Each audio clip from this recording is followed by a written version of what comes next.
This sound, the ping of an empty M1 Garand. To German soldiers, it was an invitation, a signal that an American GI was helpless, fumbling for a reload. They would charge, expecting an easy kill. But in the hedgerow hell of Normandy, they weren't charging a victim. They were charging straight into a trap. July 12th, 1944, just west of Saint-Lô, France. You are not in a field. You are in a tunnel. The sky is just a sliver of oppressive grey, visible through a ceiling of dense, interlocking branches. This is the Bocage, the hedgerow country. For 3,000 years, Norman farmers have built these fortifications. Massive, ancient walls of earth, stone, and thorn, some 15 feet high, dividing the world into a series of green, rectangular graves. The air is thick, humid. It smells of damp earth, sour sweat, cordite, and the sweet, copper rot of death. Pressed against the muddy face of one such hedgerow is Private First Class David Riker, 29th Infantry Division. He's 19, but his eyes are 40. His knuckles are bone white on the smooth, oil-darkened walnut stock of his M1 Garand. His olive-drab fatigues are black with sweat and caked with the soil of Normandy. He doesn't move. He just listens. The silence is a fraud. It's filled with the buzzing of flies on a dead mule 50 yards away, the distant, rhythmic thump-thump-thump of artillery, and the rustle of his own breathing. Then the fraud ends. B-R-R-R-R-R-R-A. P. The sound rips the air apart. It's an MG-42, Hitler's buzzsaw. The stream of 9mm rounds chews the leaves just inches above Riker's helmet, showering him with green debris. He doesn't flinch. He just sinks lower, trying to merge with the earth. See him, Riker? See him? The voice is a dry rasp from his right. Sergeant Evans, already a legend in Baker Company for surviving Kasserine Pass. Riker dares a 1-second peek around the edge of the hedgerow, a flicker of Feldgrau. A German fire team, dug in at the next intersection, maybe 80 yards down the lane. They're waiting. Got 'em, Riker whispers. He slides the heavy rifle forward, resting the barrel on a gnarled root. He takes a breath, lets half of it out. His front sight post finds the center mass of that grey flicker. He squeezes the trigger. Thump. The M1 kicks his shoulder, hard. The report is a deep, authoritative crack, a sound of American power. It's not the sharp, thin snap of the German Kar 98K. This is a 30-06 round, a heavy piece of business. He sees the dirt jump just to the left of the target. He adjusts, squeezes again. Thump, a muffled scream, a hit. The MG-42 erupts again, firing high, angry, and blind. Riker keeps his head down. He counts. He has 8 rounds. He's fired 2. General Patton himself had called the M1 Garand the greatest battle implement ever devised. For Riker, it was a 9.5-pound lifeline. It was semi-automatic. While the German Lancer had to work his bolt after every single shot, click-clack, Riker could just keep squeezing the trigger. It gave him a firepower the enemy fundamentally respected. But it had one terrible flaw. Riker's squad is now pinned. The Germans know exactly where they are. Riker, suppressing. Evans yells. Riker pops up. He fires. Thump. He fires. Thump. He sees a German helmet disappear. Thump. Thump. Thump. He is in the rhythm now, the godlike power of the semi-auto. He is the master of this narrow green lane. He squeezes again. His 7th shot. Thump. He squeezes again. His 8th shot. Thump. And then, ping. The sound is high-pitched, metallic, and unmistakable. In the sudden, terrifying lull between machine gun bursts, it rings out as loudly as a church bell. It's the sound of the on-block clip, its job done, being automatically ejected from the rifle's open receiver. It is the sound of an empty gun. 60 yards away, crouching behind a pulverized stone trough, Obergefreiter, Corporal, Hans Vogel hears it. A slow, wolfish grin splits his filthy face. He slaps the man next to him, a fresh-faced recruit. Hörst du das? Das Geräusch. You hear that? The sound. The German veterans had learned to listen for this. They lived for it. They mocked the American rifle. All that speed, all that superior semi-automatic fire. And for what? It told you when it was defenseless. Vogel patted his own Car 98K. Slower, yes, but it was a silent, disciplined killer. It never betrayed its master. To Vogel, that ping was a dinner bell. It was an invitation. "He's empty," Vogel bellows in German. "Los, los, get him, schnell." Back with Riker. His heart is in his throat. He's cursing. His hands are slick with sweat and mud. He fumbles at his cartridge belt, his fingers clawing for a new, full 8-round clip. He hears them. The pounding of boots on hard-packed earth. The guttural shouts. He rips the new clip from his belt. He shoves it down into the open action of the M1. He's too fast, too sloppy. The bolt slams shut, catching the fleshy part of his thumb and smashing it against the receiver. "Gah!" Riker screams, a sharp intake of breath. The M1 thumb. The pain is white-hot, blinding. Blood fills his glove. But the Germans are coming. He ignores the pain, slams the butt of the rifle back into his shoulder, and leans out. A grey uniform is 20 yards away, running low, bayonet fixed. Riker doesn't even use the sights. He points. Thump.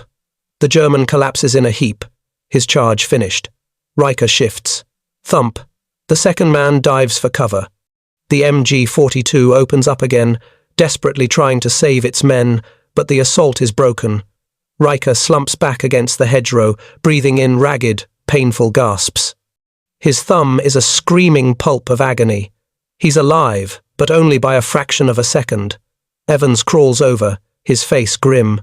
"You're hit?" "My thumb," Riker hisses, cradling his hand.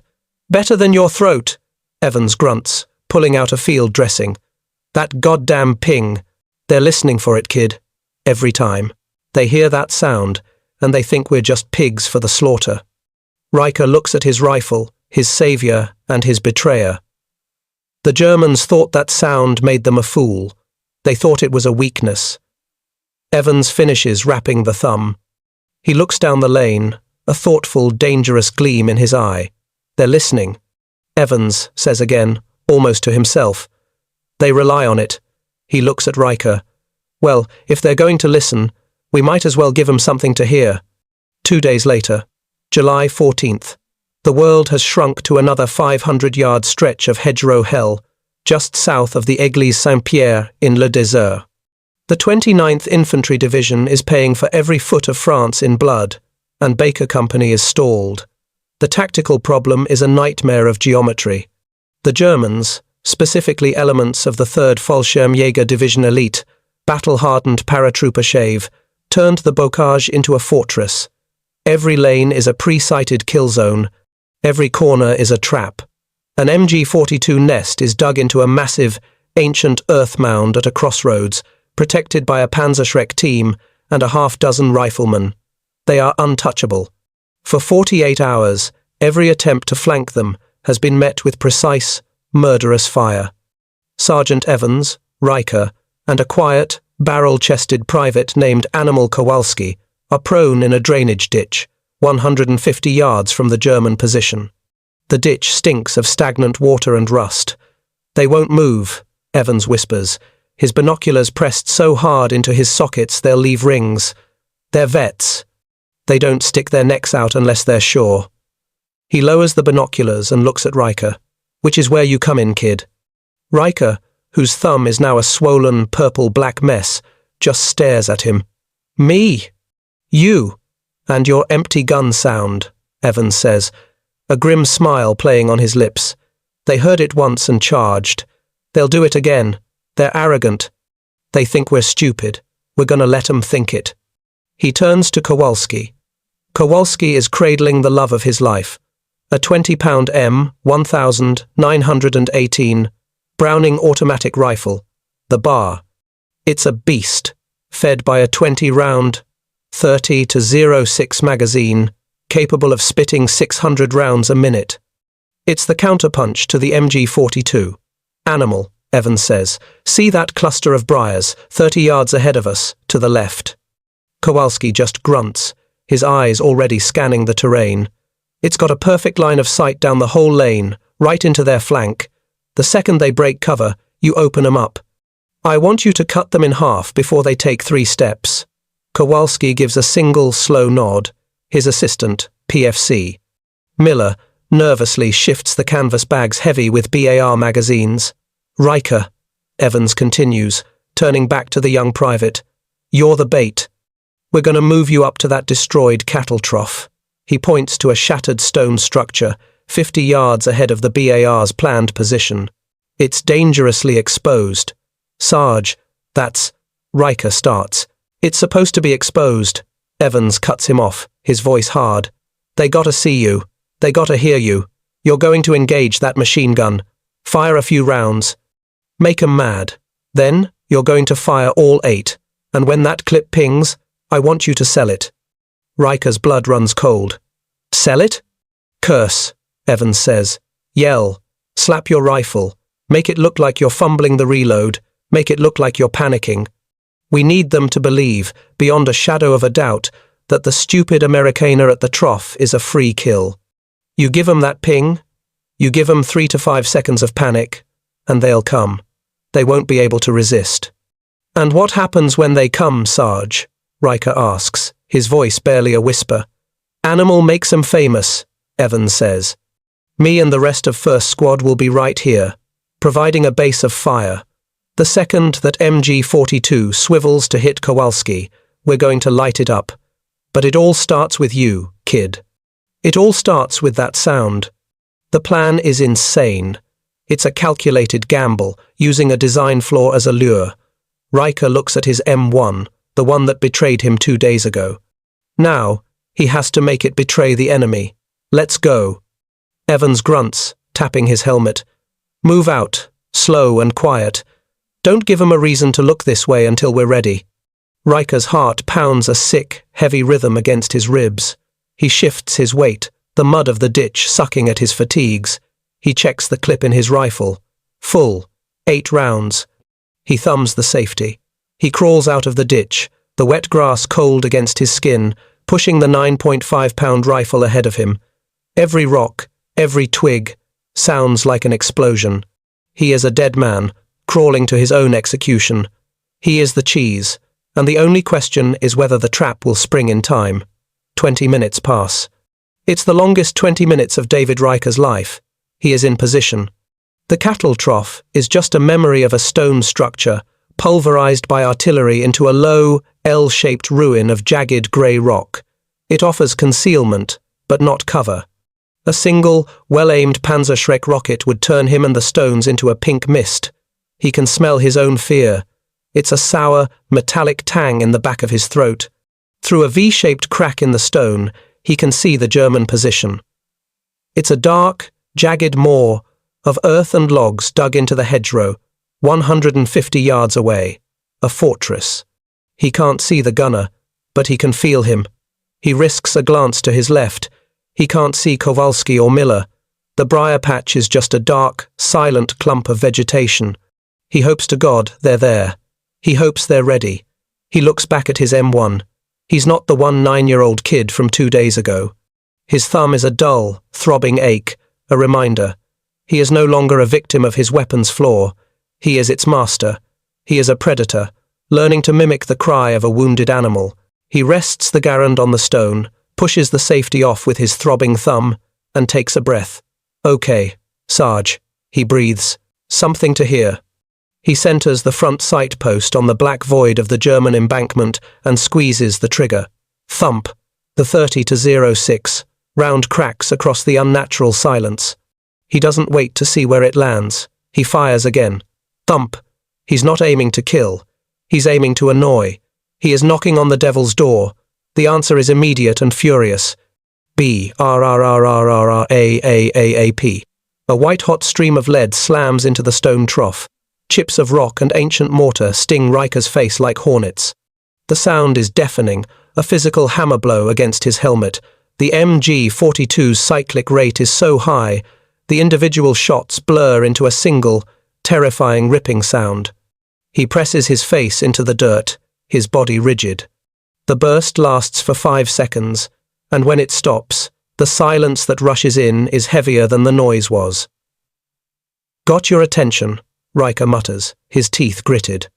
From the German position, Obergefreiter Vogel is spitting curses. "That Amerikaner fool! He thinks he can duel with an MG?" He gestures to his gunner. "Keep him down. Kurt, Rolf, when he is empty, you will take him." 2 riflemen, veterans of the Eastern Front, nod grimly. They ready their MP-40 submachine guns, their eyes fixed on the puff of smoke from the stone trough. Riker knows they're watching. He knows they're listening. It's time for the performance. He lifts his head, just enough. He fires. Thump. 1. The MG-42 replies instantly, stitching a line of holes in the ground just in front of him. He fires again, a little faster. Thump. 2. B. RRRAP. The bullets are whining ricochets now, zipping off the stone at crazy angles. He pops up, fires twice. Thump, thump. 3, 4. He ducks back down as the world explodes in noise and stone fragments. He's in the rhythm. He can feel the 8-round clip lightning in the receiver. Thump. 5. Thump. 6. He pulls the rifle back, takes a steadying breath. He has 2 left. This is it. He shoves the rifle back out. Thump. 7. He deliberately aims high, making the shot look panicked. He screams, a raw, high-pitched "Yah!" of what sounds like pure terror. And then, he aims at the center of the dark embankment and squeezes the trigger for the 8th and final time. Thump. The bolt locks open. The rifle is empty. Ping! The sound is perfect. Clear, metallic, and sharp. It slices through the humid air. In the German foxhole, Vogel's grin is instant. He'd heard it. Das Geräusch. The sound of American incompetence. The dinner bell. Now, Riker sells it. "No, no, no, crap!" he screams, his voice cracking with rehearsed panic. He yanks the M1 back from the wall. He slaps the receiver with his open palm, as if the clip is stuck. "Come on, you piece of junk. Work!" He fumbles at his belt, dropping a clip into the mud. "God damn it! God damn it!" He is a picture of total, abject helplessness. A rookie, out of ammo, his rifle jammed, his nerves shot. A ripe, American apple, ready for the plucking. In the German trench, Vogel doesn't even hesitate. He is empty. "Ist leer," he roars. "Los! Los! Get him! Go!" The trap springs. Like grey ghosts, Kurt and Rolf, the 2 Fallschirmjäger, burst from the side of the hedgerow. They are not running at Riker's position, but toward the lane, to get a clear flanking angle. They are followed by 2 more riflemen, their bayonets gleaming, their faces contorted in the mask of the attack.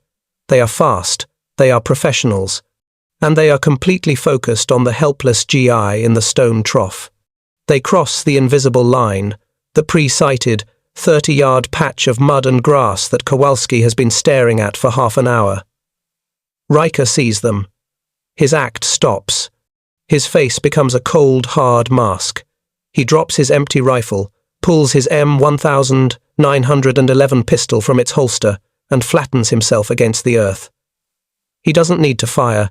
His job is done. 50 yards to his left, in the dark, silent briar patch, a single, heavy shadow moves. Private Animal Kowalski settles the 20-pound weight of the BAR onto its bipod. His massive thumb flicks the fire selector to F, full auto, and he takes one calm breath. "Come to Papa," he whispers. Kowalski squeezes the trigger. He doesn't tap it. He doesn't fire a burst. He holds it down. The result is not a thump or a brap. It's a cataclysm, a deafening, continuous roar. R-O-O-O-O-O-O-A Raz the M1918. Browning automatic rifle unleashes the full, unholy power of its 20-round magazine in a 3-second hurricane of .30-06 caliber steel. For the 4 charging Fallschirmjäger, the world simply ceases to exist. They are not shot, they are mowed. The heavy rounds, travelling at 2,800 feet per second, hit them with the force of a sledgehammer. The first man, Kurt, is struck in the chest and hip simultaneously. He doesn't fall. He is hurled backward, his MP40 spinning from his hand as his body is ripped apart. The man next to him, Rolf, takes a 3-round burst across the stomach and dissolves. The other two are cut down before their brains can even register the new threat. It is a perfect, terrifying execution. A lateral wall of lead that erases the German assault from the face of the earth. In the German fortress, Obergefreiter Vogel stares in disbelief. The world has gone from a controlled, aggressive charge to a vision of pure hell in the span of a heartbeat. His men are gone. It was a lie. The panic, the fumbling, the pingit was all a lie. Verflucht! Falle! Damn it! A trap! He screams, his voice cracking. He shoves his MG42 gunner. The Briars! The Briars! Fuhr! The MG42, that terrible buzzsaw, swivels. It pivots away from Riker's stone trough, its heavy barrel seeking the new, more terrifying threat. Now! Sergeant Evans bellows from the drainage ditch. It's the second half of the trap. The instant the MG42 turns its attention, Evans's entire squad opens up. Base of fire. Hit the nest. Hit the nest. 4 M1 Garands, including Evans's, and a BAR belonging to 1st Squad's own automatic rifleman, erupt in a coordinated volley. Their fire isn't wild. It's a concentrated, hammering assault on the known location of the German machine gun. A stream of tracers from the American BAR slams into the logs and earth of the German emplacement. Dirt flies. M1 rounds thump, thump, thump, thump into the sandbags, seeking any German foolish enough to raise his head. The MG42 fires one, desperate, 2-second burst toward Kowalski's briar patch, but the rounds go high and wide. The gunner is suppressed, ducking, trying to survive the sheer volume of incoming fire. Miller, mag, Kowalski shouts. He has already ripped the empty 20-round magazine from his BAR. Miller is there, slamming a fresh one into his hand. Kowalski shoves it home, pulls the charging handle, and is ready to fire again in less than 4 seconds. He is a machine. Meanwhile, 150 yards away, Riker is still flat against the earth, his pistol clutched in his fist. He can hear the 30-06 rounds from Evans's squad snapping over his head, a comforting sound, like a steel roof being built above him. He sees the German MG42, still trying to fire, and then he sees a new threat. Sarge! Panzerschreck! Left side! Riker yells, his voice raw. A German soldier, his face a mask of desperation, is crawling from a spider hole to the left of the main emplacement. He's dragging the stovepipe-like rocket launcher, its electrical firing wire dangling in the mud. He is the last, best defense. If he can get a rocket onto Kowalski's position, or into Evans's ditch, this fight will change. I see I am, Evans yells back. Riker, stay down. But Riker isn't in the ditch. He's at the trough. He has an angle. He shoves his pistol back into its holster. He grabs his M1. His hands are finally, perfectly steady. That feigned panic from moments ago is gone, replaced by a cold, crystalline focus. He slams his hand to his belt, grabs a fresh clip. The one he dropped is still there, a prop in his play. He grabs a real one. He pushes it down into the open receiver. His thumb, his swollen, purple thumb, is right in the path of the bolt. He doesn't hesitate. He doesn't flinch. He presses the clip down with the ball of his thumb. Click. The bolt flies forward, slamming shut on the fresh cartridge. It misses his thumb by a millimeter. He has learned. The M1 thumb was a lesson. This is the graduation. He shoves the rifle over the stone ruin. The Panzerschreck gunner is on one knee now, trying to aim. He is 140 yards away. Riker finds the front sight post. He centers it on the Feldgrau uniform. He lets out half a breath. He is no longer an actor. He is a rifleman. He squeezes. Thump. The German gunner stands up, a strange, surprised look on his face, as if he's been punched. He takes one step back and then topples over, his rocket launcher clattering uselessly onto the rocks. The German position goes quiet. The MG42 has stopped. The return fire has died. Evans's squad keeps up the fire for another 10 seconds. Then, silence. The only sound is the click-click-click of Kowalski's BAR bolt locking open on an empty magazine, and the distant, pained groaning of a single German, somewhere in the lane. Riker slumps against the stone, his rifle still hot. He has fired 9 rounds, 1 to start the fight, and 1 to end it. And in between, a single, high-pitched ping that had turned 4 men's arrogance into a death sentence.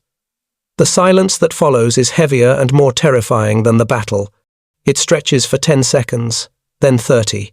The air is acrid, thick with the smell of burnt gunpowder, ozone, and pulverized earth. In the drainage ditch, Sergeant Evans is the first to move. He doesn't stand.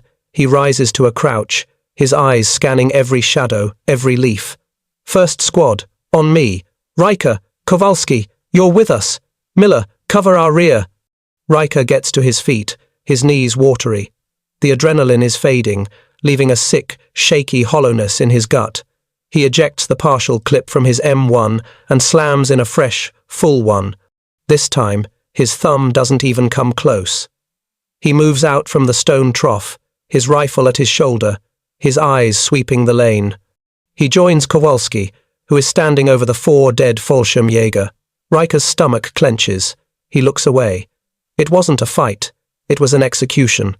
Kowalski's BAR had, as Evans promised, cut them in half. It is a grotesque crimson tableau. Kowalski just spits on the ground. Should have stayed home. He grunts, shoving a new magazine into his BAR. Eyes up, gentlemen. Evans snaps, his voice pulling them back to the present. They ain't dead, till we're standing on their graves. Move. Riker, take point. It's the worst possible command. Riker is the bait, and now he's the minesweeper. He nods, his throat too dry to speak. He steps over the mangled corpses, trying not to look at their faces, and begins the 150-yard walk to the German fortress. This is the Bocage shuffle. You don't walk down the center of the lane. You walk in a low crouch, hugging the left-hand hedgerow, while Evans and his men take the right. You move 10 feet, then stop. You listen. You look for a boot, a helmet, a tripwire, a wisp of cigarette smoke. Riker's M1 is an extension of his eyes. The front sight post leads, his finger resting on the outside of the trigger guard. His heart is pounding so hard he's afraid the Germans will hear it. They reach the Panzerschreck gunner. He is lying face up, a neat, dark hole in the center of his chest. Riker's shot. The man's face is young, his eyes open to the grey Normandy sky. Riker doesn't let himself look for more than a second. He steps over the body and keeps moving. Breaching, Evans whispers, his voice sharp. They're at the emplacement. It's a masterful piece of engineering, a deep, U-shaped trench reinforced with logs, sandbags, and interlocking machine gun nests. It smells of stale sweat, cigarette smoke, and cordite. Evans, Riker, and Kowalski stack up outside the main entrance to the dugout. Evans holds up 3 fingers. 2. 1. He kicks a loose helmet into the dugout entrance. Nothing. He tosses in a grenade, but holds the spoon.